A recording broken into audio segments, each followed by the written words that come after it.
Comme chaque samedi, à présent, place à notre revue de presse des hebdomadaires internationaux. C'est tout de suite avec Slimane Zeguidour et c'est après ceci.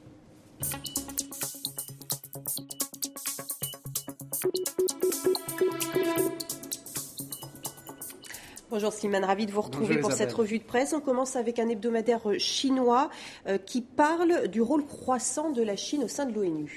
Et oui Isabelle, la Chine qui a été intégrée à l'ONU seulement en 1971 et qui est devenue immédiatement un des 5 membres permanents, puissance nucléaire oblige, avec droit de veto, eh bien en 40 ans, le rôle de Pékin a cru au rythme de son économie, au point qu'aujourd'hui, la Chine a plus d'influence au sein de l'ONU que l'Union européenne, par exemple, qui peine à obtenir un statut même d'observateur. Alors, le journal rappelle 2 choses. C'est que la Chine est devenue, par exemple, dans sa participation aux missions de paix à l'étranger, le premier contributeur parmi les 5 membres permanents à l'échelle mondiale, c'est-à-dire la Chine envoie des représentants, des soldats un peu partout.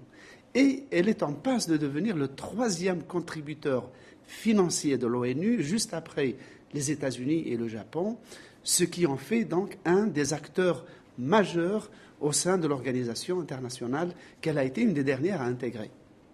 Un hebdomadaire américain à présent, les républicains sont de retour, seraient de retour, en tout cas selon l'hebdo.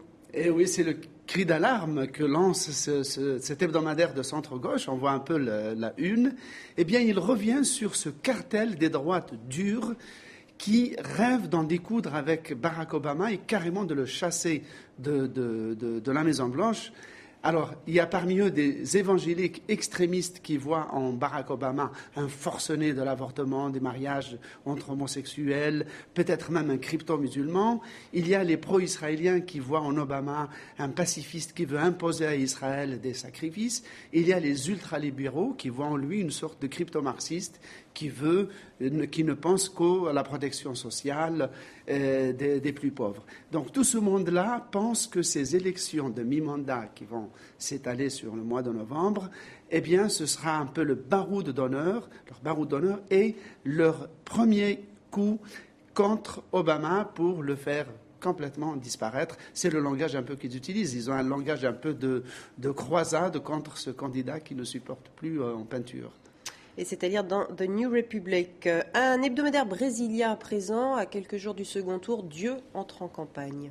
Et oui, parce que ces débats d'entre-deux tours, on ne parle plus de pauvres, de favelas, de chômage, de violence urbaine qui est absolument calamiteuse au Brésil. On ne parle plus que de Dieu. Tous les candidats ne font que cela, visitent des églises. Pourquoi ?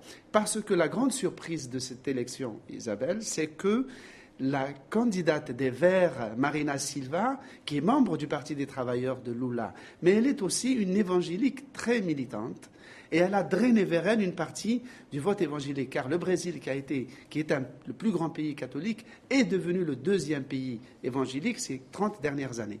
Eh bien, ces 20% de Marina Silva d'évangéliques s'opposent à Dilma Rousseff, la candidate du PT, qui est la première dans ces premiers tours, s'oppose à elle parce qu'elle a eu